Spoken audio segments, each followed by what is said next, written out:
All right, and we are live on today's Gamification Revolution. My name is Ivan Kuo, and I am the managing editor of Gamification.co on the blog. I'm joined here today by Juliana of Al Jazeera. Hi, Juliana, how are you? Hi, I'm good. Thanks for having me. Great. We have here a senior correspondent in Al Jazeera who has a very special story to share with us about a gamified project regarding a long-form system of journalism. Juliana, could you share some details on this system you've come up with? Yeah, I mean, basically what it is, I am, as you say, I'm a senior correspondent at Al Jazeera and I specialize in investigative journalism.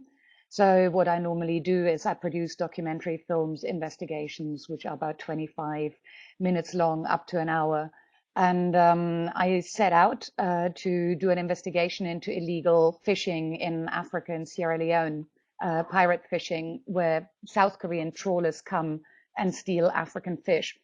And we made a documentary of that. The investigation went really well. We filmed Mhm. illegal trawlers fishing without licenses and with hidden identities in Sierra Leonean waters. And we managed to identify them and then basically got them busted. We Mhm. identified them, reported them to the authorities, and got them fined. And the actual film had quite an impact because it meant that the South Korean fleet withdrew from Sierra Leonean waters. What we then did is created a gamified version of this real life documentary. So it's not a news game, it's not animated, which is something that you increasingly see. Instead, we created an interactive documentary where the user, the player, becomes the journalist and makes choices. But we also gamify it. Basically, what we did is that every time you collect evidence at the end of a Mhm. clip, you see images of the evidence and you then have to file it in your notebook. You have to decide, is it criminal evidence? Is it background information that will help you to take the next steps in your investigation? And you file it in the right sections of the notebook, which is basically representative of the work that I would do as an investigative journalist in the field. I get information and I decide what to do next. And we try many things as investigative journalists, and not all of them work. So that's also something we wanted to represent with this project. Right, right. So I love the idea here of having people be in control of this evidence. Now, where did this concept arise from? Why a game to sort of involve the public with this idea? How did you come up with that? I would say we got to gamification halfway through. What we were interested in is the fact that currently the boundaries of media are really being shifted. You have consumers of media, especially younger consumers of media, who want to be a lot more participatory. They want to be active in the ways they consume media. And because I really believe in investigations as a tool of democracy and as a tool of questioning those in power, it is really important to me that I reach not just my own age group and that I don't just sit in an ivory tower. So we started thinking about an interactive project.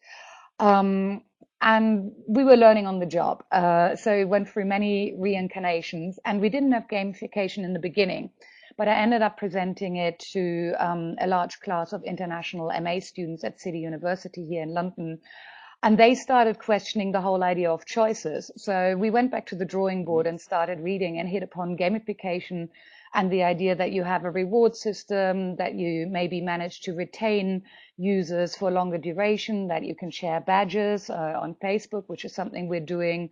You can collect status points. So really, we all learned along the project, and gamification was not something I knew about when we started. But it's something that I find incredibly interesting now and would certainly use a lot more of for the next project.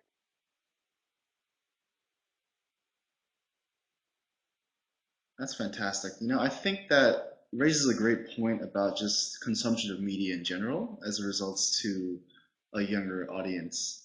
I think it's awesome that you're looking forward in that direction. I'm wondering, did you feel or get any resistance to this idea when first bringing it up to other sort of interested parties about this concept? Was As there any backlash about this concept? Because I think it's very much forward-looking but to a general audience, it might feel alienating as a concept, especially as it pertains to journalism. I was quite careful how I sold it at Al Jazeera because, of course, we're a very serious news channel. So I don't think I ever used the word gamification once in my presentation because I think that might have been off-putting because it's got the word game in it, and people think the moment you gamify, you're no longer serious. So, I did a lot of talk about reaching younger audiences and pushing the boundaries and Al Jazeera making its mark. So I did the sales talk on that front, sort of thinking what they might want to hear.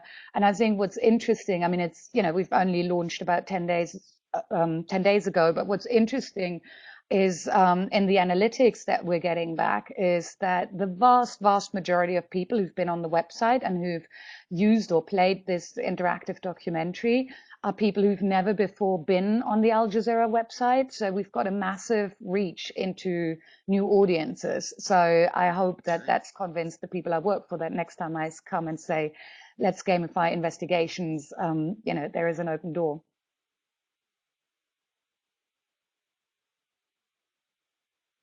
That's fantastic. Do you have any demographic data on that new audience you've been getting with this game? Not at this point. I mean, all we know and we've looked at is we've looked at user retention, and I've got to be really honest and say I'm not sure in how far we've cracked that. I mean, we get a fairly decent user retention, but I had hoped for about 10, 15 minutes, Hmm. which we don't have at the moment. But I think what's been happening, sort of the uptake of the project's been quite interesting, because the initial intake, the uptake that we had was really amongst media people who look at who's pushing the boundaries and how. And I think that's a crowd that really goes after the headlines, that lives on Twitter. You have not that high a click-through rate. But what we're finding at the moment is that educators are getting back to us and are really interested. We've had massive interest in schools, journalism educators who are saying this is a brilliant way of educating people in what is journalistic fact finding about how do you actually investigate something and make it stick. Because if I put an allegation on air and I can't substantiate it, I get done for libel. So basically, if you watch this film or play that game, you realize what a journalist has to do not to get sued if you go after criminals. So I reckon that once it's being used by educators and so on, the retention rate will go up and we reach the age group much more so than we already have that we're aiming for.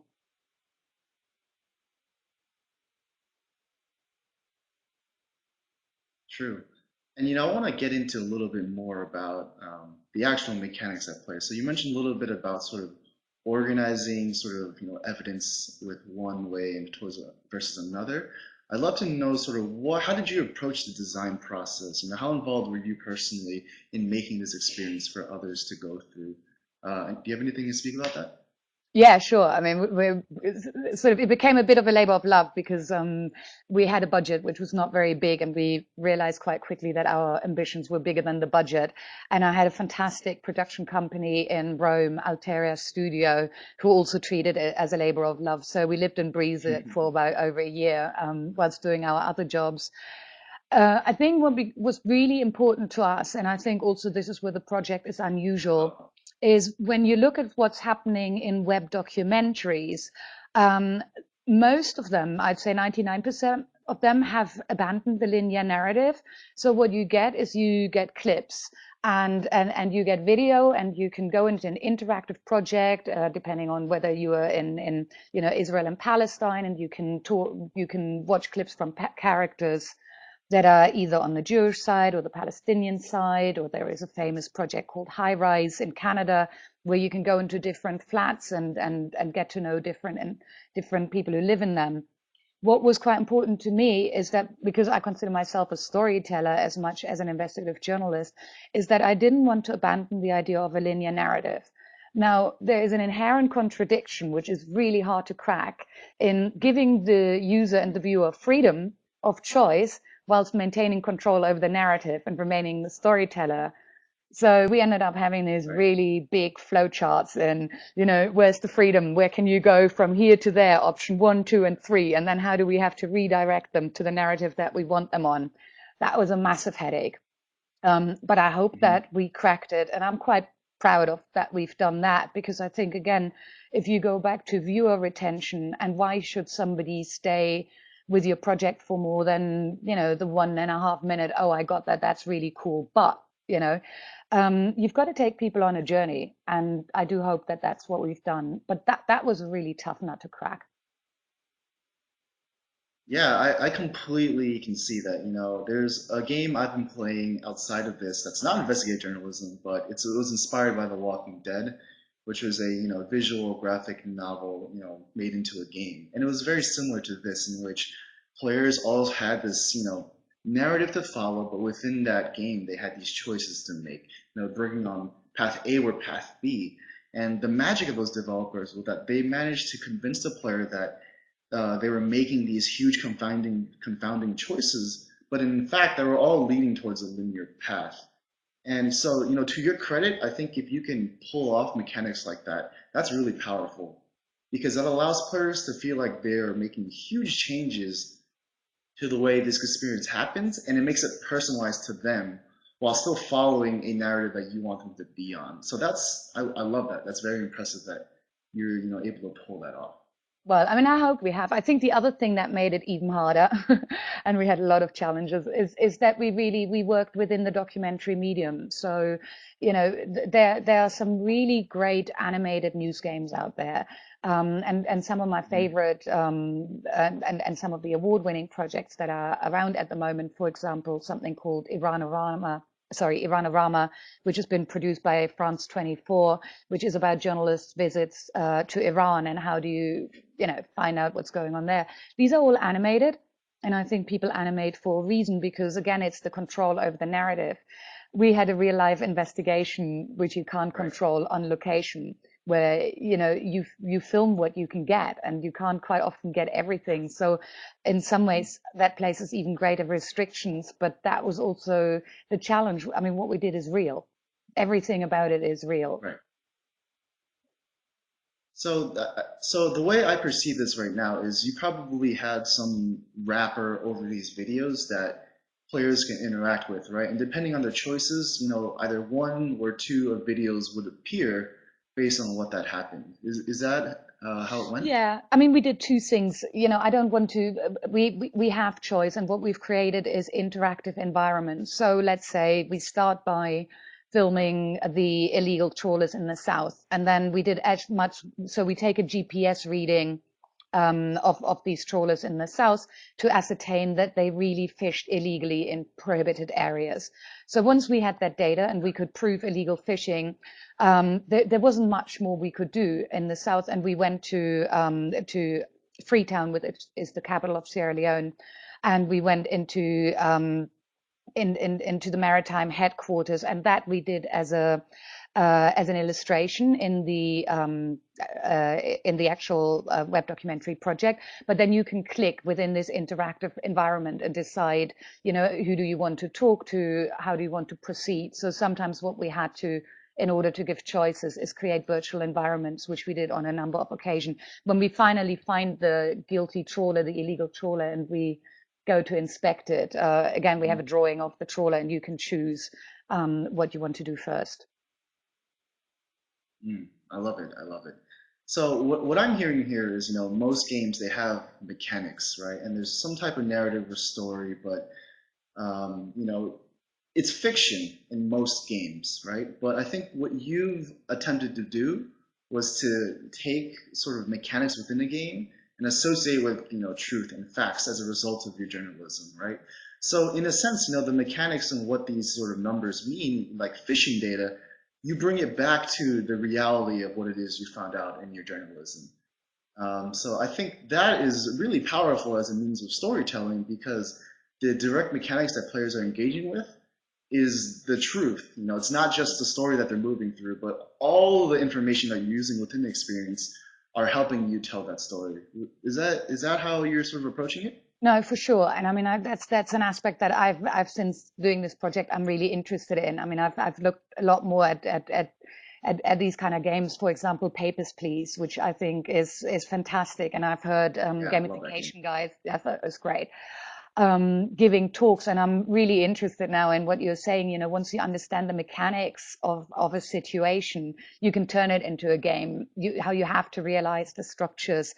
And I think, you know, there is way more that you could do. You could do a war crimes investigation, which is, of course, again, you know, my theory is that investigative journalism in particular lends itself to gamification because you have a very systematic process of gathering evidence that you have to adhere to make your case and collecting clues. And I mean, it's not that different from a murder mystery, which, you know, people love and read. Right. So, you know, you could gamify a war crimes investigation. I think there is plenty of scope. And what I like about it, and I think what Papers, Please did amazingly well, is passing real life decisions that have a really serious impact over people's lives, Right. passing that decision on to users, players, viewers, whatever you want to call people. And I think this is where serious journalism can really interact in a super interesting way. Right. And for those familiar with Paper Please, you're playing as a border officer Mm. in a fictitious, Eastern European country in the early 20th century, right? And you are sort of working in this border patrol, and you are sort of fighting to, protect your country as well as your family while doing your job the best you can, right? And where I think the analog lies with investigative journalism is if you place that in the narrative of real life events, it would be fascinating to follow the perspective of a potential border patrol person and to see, what decisions you make have affected that guy's family in real life, as a means of telling that story, if that's the one you're attempting to tell. Um, Yeah, and you have some really I serious, sorry, no, please. you have some seriously high stakes scenarios. I mean, in Papers, Please, you're the border guard and you have to decide whether you let through refugees who should be getting, you know, the right to live in peace somewhere else, or if potentially you're looking at terrorists. And there is a massive moral implication in your decision, because people live and die, by the decision that you take. Yeah, yeah. Have you experimented with moral choices like that in pirate fishing? We didn't, Because I but think I that's would one of the really love to big, do. Sorry, I'm talking over you. No, we didn't, but I would really love to do that next. And I think there is so much Mhm. scope. I mean, going back, for example, to Israel and Palestine, you know, you could create a scenario where people get to know, where users, players get to know people on both sides, and you know, you could get them. I mean, what's happened in the UK just now is that British MPs supported Palestine's right to become a state, I think 2 days ago. Now, that was a really serious vote. You could easily have an interactive game or project where you ask players at the end, if you were an MP, a policymaker, would you support Palestine's right to statehood? Right, right. I love that you brought up, the current events factor into this idea because, as I'm a relatively younger person myself, and, the way I engage with news is, typical. It's either with video or articles online. But, if there is some type of platform, that exists in the future in which, just current events pop up within this game, and then I'm able to make decisions on how I would do it, and then see the real life implications of that. I feel like there's a real, opportunity there for telling news in this fashion. Um, and that excites me to know that that could be possible if games like the ones you're making can set that precedent. No, I agree. You know, and I had a chat with your colleague before we went on air, because me being a current affairs journalist, I stumbled on gamification as part of our project.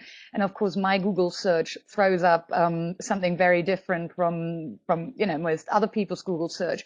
And what I found, and Right, I thought that was incredibly interesting, is that actually various Al Qaeda linked groups have gamified the jihad. So if you look at gamification as a principle, you had a very radical Muslim cleric in the States who was linked to Al Qaeda called Anwar al-Awlaki, who's since been killed in a U.S. drone strike in Yemen. And when people looked at his website, right, they basically found that he applied gamification principles to a jihadi website. For example, he's created loyalty amongst users. He's created a community. And he's done that. And then there is a smaller group in London, a Salafi fundamentalist group, that's basically, I just looked it up before we speak.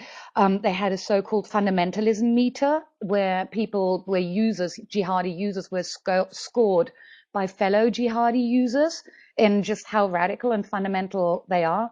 So, when people say Mhm. gamification isn't serious, you have jihadi websites that are gamified. So gamification to me is just Yeah. a principle that can be used for the good or the bad, but it's certainly happening and it's out there.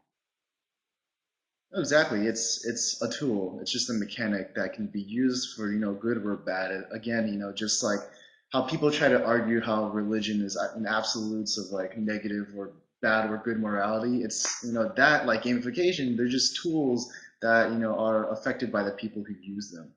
And so that's fascinating. I did not know that prior to you telling me that, and that's really crazy to hear. Yeah, no, and I I mean, feel like that can make its own story. yeah, I could. I mean, as a current affairs journalist, I would love to speak to more gamification experts on that. How is it used by these guys and groups like ISIS being so incredibly media savvy and new media savvy? What are the tools Right. that they are using? Hmm. But I do And hope that speaking, going back to what we spoke about, that within so-called serious journalism, and I think that that's sometimes a not very useful restriction to our genre. I do hope that we can introduce this more, for obviously greater right. good. Hmm. I mean, like, what does serious mean, really, anyway? As long as you're getting through to your audience with, truthful facts and information. I feel like that's the best way you could do it, right? And gamification is just another means of accomplishing that. So I think we're nearing out of time, but I would like to get a little bit more about uh, the fishing game you've provided. So I know you've taken this first pass at it over a year. I'd love to know future plans for what you have for this. Do you plan on expanding it more? You probably had to, bring down the scope of it to get this, first pass out. You plan on expanding that to include more features? What's next for you? Well, I think the interactive phishing investigation just is what it is, and that lives now. But I really do hope that that the lessons learned from that. Well, there are two outcomes that I would really like. One is to do another project in a similar vein and to build on this, and for me to use the lessons learned, and for our team, obviously, Altera Studios as well. But I would also really love to collaborate with people who are not in my field. Because I find it incredibly exciting what Right. somebody else can bring to it, who comes with a totally different skill set. To me, that is generally the exciting thing in life, that you can stick your heads together and come up with something new. So, yeah, I mean, I hope to be striking up interesting collaborations with people who are very different, have a very different expertise from what I do. Yeah. I love it. I love it. So, that about wraps up our time today with Juliana Ruhfus of Al Jazeera. For those who enjoyed this talk, you can catch a recap of this on our blog in a couple of days. And please stay tuned next week for our following guest. Juliana, thank you so much for coming on. I love the work you're doing. I think if you haven't tried the Walking Dead game I mentioned earlier, do yourself a favor and give it a shot. I think it's going to inform you a lot of what you're doing. And while you are an investigative journalist, I think you are now officially a game designer too. And I think we all are game designers. So thank you very much for coming on, and thank you for those who joined us today. This has been another episode of the Gamification Revolution. Great. Thank you and goodbye. Thank you. Thanks a lot. Bye bye.